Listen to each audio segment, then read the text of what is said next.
Railway में नौकरी दिलाने के बदले जमीन लेने के आरोपों से जुड़ा लैंड फॉर जॉब मामला अब अपने सबसे अहम मोड़ पर पहुंच गया है। यानी दिल्ली के राव एवेन्यू स्थित विशेष सीबीआई अदालत ने पूर्व रेल मंत्री और आरजेडी प्रमुख लालू प्रसाद यादव, उनकी पत्नी पूर्व मुख्यमंत्री राबड़ी देवी, बेटियों में मीसा भारती, हेमा यादव सहित कुल 41 आरोपियों पर आरोप तय कर दिए हैं। अदालत ने अपने आदेश में कहा कि प्रथम दृष्टया ये केवल अलग अलग सौदों का मामला नहीं बल्कि एक संगठित आपराधिक साजिश प्रतीत होती है जिसे पूरे परिवार ने एक सिंडिकेट के तहत काम किया।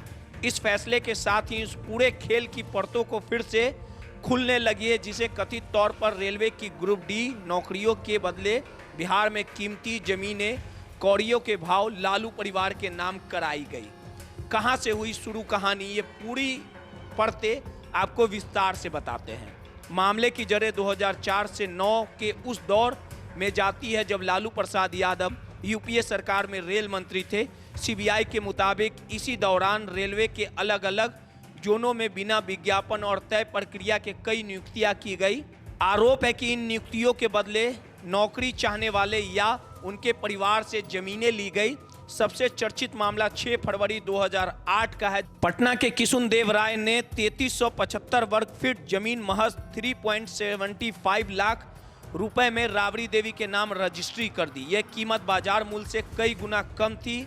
इसी साल उनके परिवार के 3 सदस्यों राजकुमार सिंह, मिथिलेश कुमार और अजय कुमार को मध्य रेलवे मुंबई में ग्रुप डी की नौकरी मिल गई।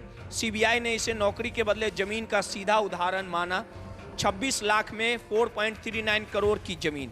जांच एजेंसियों का दावा है कि ऐसे कई सौदे के जरिए लालू परिवार ने बिहार में 1 लाख वर्ग फीट अधिक जमीन मात्र 26 लाख रुपए में हासिल कर ली, जबकि उस समय सर्किल रेट के हिसाब से इन जमीनों की कीमत करीब 4.39 करोड़ रुपए थी। कई मामलों में जमीन मालिकों को नगद भुगतान दिखाया गया, यानी फिर गिफ्ट डीड के जरिए जमीन ट्रांसफर कराई गई बिना विज्ञापन, बिना प्रक्रिया। सीबीआई और ईडी की जांच में ये बातें सामने आया है कि इन भर्तियों के लिए ना तो कोई सार्वजनिक विज्ञापन निकाला गया और ना ही रेलवे की तय चयन प्रक्रिया का पालन हुआ। कई मामलों में आवेदन मिलने के महज 3 दिन के भीतर नियुक्ति पत्र जारी कर दिए गए। कुछ उम्मीदवारों के आवेदन अधूरे पते या दस्तावेजों के साथ मंजूर कर लिए गए। 7 सौदे जिन पर टिकी पूरी जांच।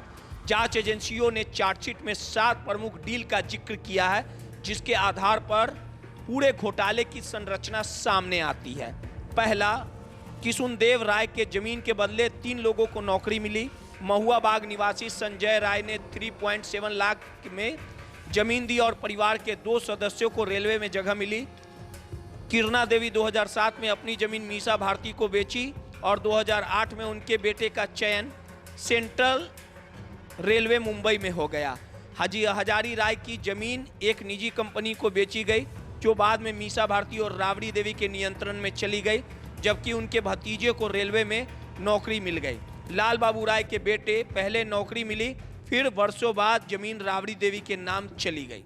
नौकरी पाने के बाद 62 लाख मूल्य की जमीन गिफ्ट डीड से हेमा यादव को दी गई। नौकरी मिलने के कुछ वर्षों बाद यह जमीन हेमा यादव के नाम पर ट्रांसफर हुई। नाबालिग बेटों के नाम पर जमीन। सीबीआई की चार्जशीट में एक चौंकाने वाले तथ्य सामने आया। आरोप है कि 14 जून 2005 में एक व्यक्ति ने अपने बेटे को रेलवे में नौकरी दिलाने के लिए मात्र 5,700 रुपए में 2 जमीनें राबड़ी देवी के संरक्षण में तेजस्वी और तेज प्रताप यादव के नाम कर दी। उस समय दोनों नाबालिग थे। छापे और कानूनी कार्रवाई। मई 2022 में सीबीआई ने लालू यादव, राबड़ी देवी, मीसा भारती और उनके अन्य परिजनों के ठिकानों पर छापेमारी की थी। इसके बाद इस साल अगस्त में फिर छापे पड़े। जांच के बाद भ्रष्टाचार अधिनियम और भारतीय दंड संहिता की कई धाराओं में मामला दर्ज किया गया। अदालत की सख्त टिप्पणी। राव एवेन्यू कोर्ट ने आरोप तय करते हुए कहा कि आरोपितों की भूमिकाएं आपस से जुड़ी हुई और सभी ने साझा उद्देश्य के तहत काम किया। अदालत के अनुसार यह मामला सरकारी पद दुरुपयोग, निजी लाभ के लिए की गई सुनियोजित साजिश प्रतीत होता है। बहुचर्चित मामले में नियमित सुनवाई शुरू। अब आरोप तय होने के बाद बहुचर्चित मामले में नियमित सुनवाई शुरू होगी। अभियोजन पक्ष सबूत पेश करेगा और बचाव पक्ष को अपना पक्ष रखने का मौका मिलेगा। यदि आरोप सिद्ध होते तो ये मामला न केवल लालू परिवार बल्कि भारतीय राजनीति में भ्रष्टाचार के सबसे बड़े उदाहरणों में एक माना जाएगा। फिलहाल लैंड फॉर जॉब घोटाला सत्ता, परिवार और व्यवस्था के उस गठजोड़ की कहानी बन चुका है जहां रेलवे की नौकरी किसी मेरिट नहीं बल्कि जमीन की रजिस्ट्री से तय होती दिखी। अदालत की टिप्पणी के बाद अब इनकी नजरें इन पर टिकी है कि कानून की कसौटी में ये पूरा मामला किस अंजाम तक पहुंचता है। ब्यूरो रिपोर्ट, माई पीडीए समाचार।